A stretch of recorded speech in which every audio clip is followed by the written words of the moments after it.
അങ്ങനെ ഏറവും കിഷ്കിന്ധകാന്തവും പോയി കണ്ടു. ഈ രണ്ട് സിനിമയും കമ്പയർ ചെയ്യുകയാണെങ്കിൽ, അതുപോലെ തന്നെ നിങ്ങളുടെ കയ്യിൽ ഒരു സിനിമ കാണാനുള്ള കാശേ ഉള്ളൂ, ഈ ഓണത്തിന് നിങ്ങൾ കുടുംബസമേതം ഭാര്യനെ മക്കളെ എല്ലാവരും കൊണ്ടുപോയിട്ട് കണ്ട് എന്റർടൈൻ ആയി വരണമെന്നുണ്ടെങ്കിൽ നിങ്ങൾ ധൈര്യമായിട്ട് ടിക്കറ്റ് എടുത്ത് ഏറണം. കാരണം ഏറം ടൈറ്റിൽ തൊട്ട് എൻഡ് വരെ നല്ല എൻഗേജിങ് ആയിട്ടുള്ള സിനിമയാണ്. ഈ കിഷ്കിന്ധകാന്തത്തിനെ കുറിച്ച് ഞാൻ ഇതിന് പയ്യെ പറയാം. ഈ ഏറമിനെ കുറിച്ച് പറയുകയാണെങ്കിൽ 3 കാലഘട്ടത്തെയാണ് അത് കാണിക്കുന്നത്. ഫസ്റ്റ് കാലഘട്ടത്തിൽ നമ്മുടെ ടൊവിനോ ഒരു യോദ്ധാവായിട്ട് വരും, രണ്ടാമത്തെ കാലഘട്ടത്തിൽ ഒരു കള്ളൻ, മൂന്നാമത്തെ കാലഘട്ടത്തിൽ സാധാരണ ഒരു വ്യക്തി. ഈ ഫസ്റ്റ് തൊട്ട് തന്നെ സിനിമ അടിപൊളിയാണ്. അതായത് ഫസ്റ്റ് ടൊവിനോയുടെ ഇൻട്രൊഡക്ഷൻ ഒരു ഫൈറ്റ് സീൻ ഉണ്ട്, കുതിരയുടെ മുകളിൽ നിന്നൊക്കെ ഇറങ്ങി വന്ന് കണ്ടറിയാം. നമ്മുടെ ബേസിൽ ഇന്റർവ്യൂവിൽ പറഞ്ഞോളൂ, നല്ല പണി എടുത്തിട്ടുണ്ട് ടൊവിനോ ഈ സിനിമയ്ക്ക് വേണ്ടിയിട്ട്. അതുപോലെ രണ്ടാമത്തെ കാലഘട്ടത്തിൽ മണി എന്ന് പറഞ്ഞ കഥാപാത്രത്തിൽ ടൊവിനോ കാണിക്കുന്നത് അത് ഒരു ബീസ്റ്റ് പോലത്തെ കഥാപാത്രമാണ്. നമുക്ക് എൻ്റെ പൊന്നളിയ നല്ല എൻഗേജിങ് ആണ് അത് മൊത്തത്തിൽ കാണാൻ. അതിൻ്റെ ഫൈറ്റ് ആയിക്കോട്ടെ, അതിൻ്റെ വേഷം ആയിക്കോട്ടെ, അതിൻ്റെ ഓരോ മാനേഴ്സ് ആയിക്കോട്ടെ, എല്ലാം പക്ക മാസമായിട്ട് ചെയ്തിട്ടുണ്ട്. പിന്നെ മൂന്നാമത്തെ കാലഘട്ടം നമ്മുടെ സാധാരണക്കാരനായ ഒരു വ്യക്തിയായിട്ടാണ് ടൊവിനോ വന്നത്, അതും അടിപൊളിയായിട്ട് ചെയ്തിട്ടുണ്ട്.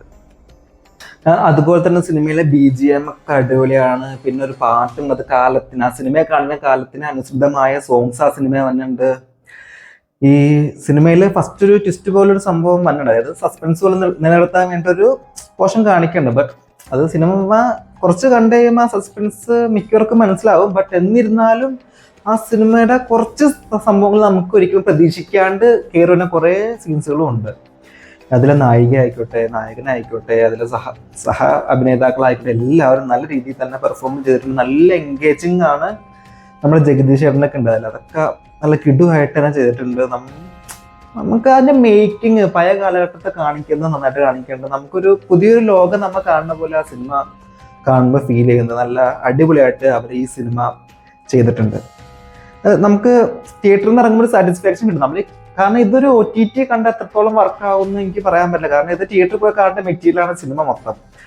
എന്തായാലും നല്ല വർക്കാണ് ഏറം. നിങ്ങൾക്കൊരു എന്റർടൈനിങ്, എൻഗേജിങ്, ആവശ്യത്തിന് കോമഡി എല്ലാം കണ്ട് ഇറങ്ങണമെങ്കിൽ നിങ്ങൾ ധൈര്യമായിട്ട് ഏറമോ ടിക്കറ്റ് എടുത്തു.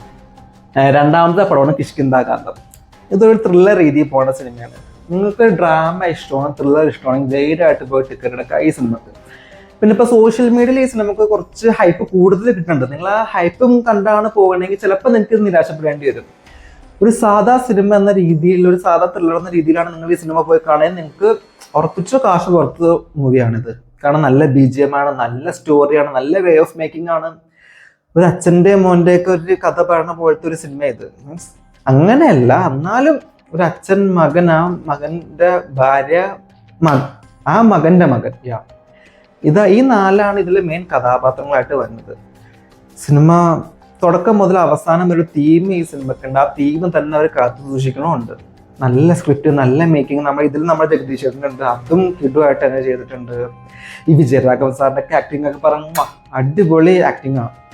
പിന്നെ ആസിഫ് അലി, എല്ലാവരും ഈ സിനിമ എല്ലാവരും നോക്കിയാൽ എല്ലാവരും നല്ല അടിപൊളിയായിട്ട് ചെയ്തിട്ടുണ്ട്. പിന്നെ നമ്മളൊരു ഫാമിലി ഓഡിയൻസ്, അതായത് ഇപ്പോൾ പിള്ളേരെയൊക്കെ കൊണ്ടാണ് ഈ സിനിമക്ക് പോകണമെങ്കിൽ അവർക്ക് ഈ സിനിമ വർക്കാവാൻ ചാൻസ് വളരെ കുറവാണ്. കാരണം ഇതൊരു ഡ്രാമ മൂവിയാണ്. അതുകൊണ്ടാണ് ഞാൻ പറഞ്ഞത് നിങ്ങൾക്ക് ഒരു സിനിമക്ക് പോകാനേ കാശുള്ളൂ. ഈ ഓണം സെലിബ്രേഷൻ നിങ്ങൾക്ക് ഫാമിലി മൊത്തത്തിൽ പോകണമെങ്കിൽ നിങ്ങൾ ഏറാമിന് പോയിട്ട് കേൾക്കാൻ പറഞ്ഞത്. അല്ല, നിങ്ങൾക്ക് ഇതിൽ കൂടുതൽ, അതായത് 2 സിനിമ നിങ്ങൾക്ക് കാശ് വിഷയമില്ലെങ്കിൽ നേരായിട്ട് പോയി കണ്ട് ഈ സിനിമ ത്രില്ലർ ഇഷ്ടമാണ്, ഡ്രാമ ഇഷ്ടമാണെങ്കിൽ ഈ സിനിമ വേർത്താണ്. അതൊരു മനസ്സിലധികം ഹൈപ്പ് വെച്ച് പോകരുത്. മീൻസ് ഞാൻ നല്ല ഹൈപ്പോടുകൂടിയാണ് പോയി കണ്ടത്. അതുകൊണ്ടായിരിക്കും എനിക്ക് എന്തോ കുറച്ചൊക്കെ വിചാരിച്ചത്ര കിട്ടാത്ത പോലെ തോന്നി. ബട്ട് കഥ മോശമായിട്ടല്ല, അതെൻ്റെ എക്സ്പെക്ടേഷൻ ഫുള്ളായതുകൊണ്ടാണ്. ഇപ്പോൾ ഈ ഓണത്തിനെങ്കിൽ 2 സിനിമ, നിങ്ങൾക്ക് ഒരു സിനിമക്ക് പോകാനേ കാശുള്ള എൻ്റർടൈൻമെൻറ്റ് നല്ല ജോലിയായിട്ട് സിനിമ പോയി കാണണമെങ്കിൽ നിങ്ങൾ നേരായിട്ട് ഏറാൻ പോയി കാണാം. അല്ല, നിങ്ങൾക്ക് അതിൽ കൂടുതൽ ത്രില്ലർ ഡ്രാമയൊക്കെ ഇഷ്ടമാണെങ്കിൽ നേരെയായിട്ട് പോയി ടിക്കറ്റ് എടുത്തോ. കിഷ്കിന്ധകാന്തം അതും അടിപൊളി സിനിമയാണ്. പിന്നെ കൂട്ടത്തിൻ്റെ കൊമ്പനും കൂടെ ഇറങ്ങിയിട്ടുണ്ട്, നമ്മുടെ തുമ്പാട്.